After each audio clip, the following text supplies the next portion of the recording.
Chapter 3, Room 427. The door to room 427 clicked shut behind them with a soft finality. The ceiling fan's leaf-shaped, teakwood blades turned in slow, lazy arcs, and the thick heat in the room didn't seem to care. Edward tossed his satchel onto the bed and walked over to the window. "You think a hotel like this would have better circulation," he muttered.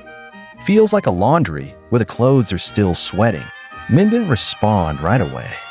He pulled the packet from his pocket and looked at it again, not reading, just looking. Then he slipped it beneath the lining of his jumpsuit and sat in the plush armchair nearest the door. Edward turned, hands on hips. "So, you gonna tell me what that was?" "No," Min said. Edward raised an eyebrow, then sat down on the edge of the bed, elbows on knees.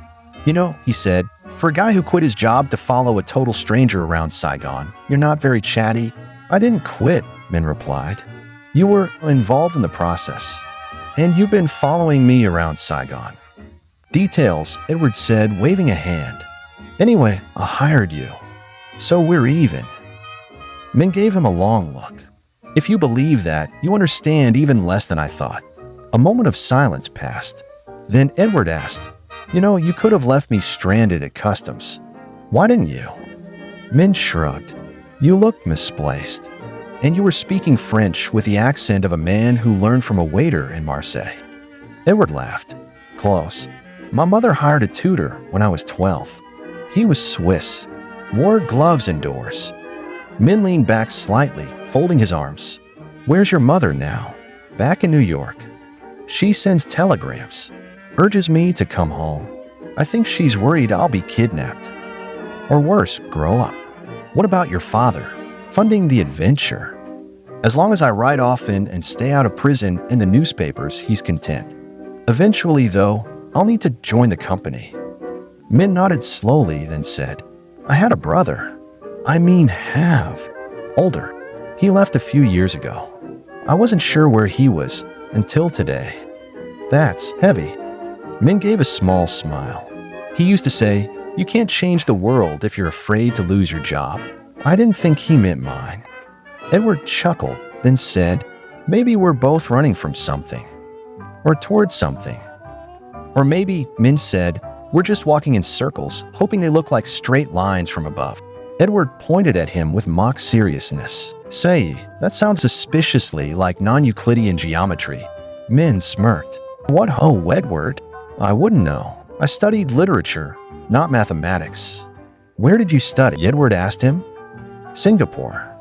Later, university in England. My family had plans.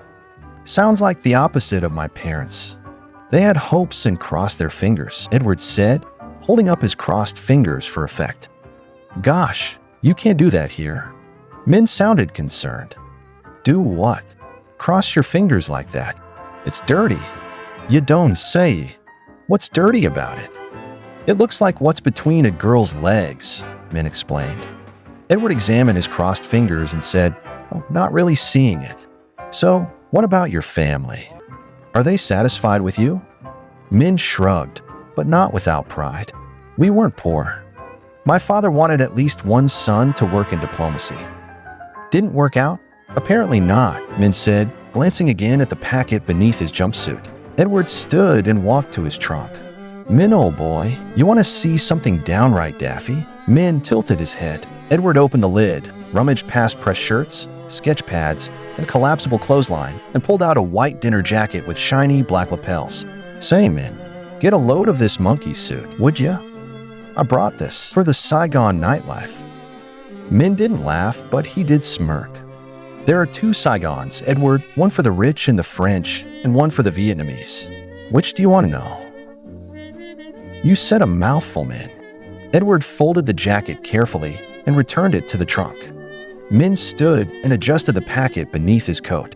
"We should have dinner before it gets too late. We have to decide what to do next. We may leave here early tomorrow." Edward nodded. "Min?" "Yes. I'm glad you didn't leave me at customs." Min gave a short nod. "I didn't say I wouldn't still consider it," but his tone was softer now. He moved to the door and waited. Edward glanced once more at the ceiling fan, still turning in slow, deliberate circles, as if unbothered by the heat or impressed with the conversation. "Let's go see what Saigon serves for supper," he said. But Min had an idea that delayed their departure by a minute or so. As they stepped into the corridor, the faint strains of a string quartet floated up from the lobby, a sound far too refined for the kind of evening they were walking into. The door to room 427 clicked shut behind him, and though neither said a word, both felt it more than just a door had closed.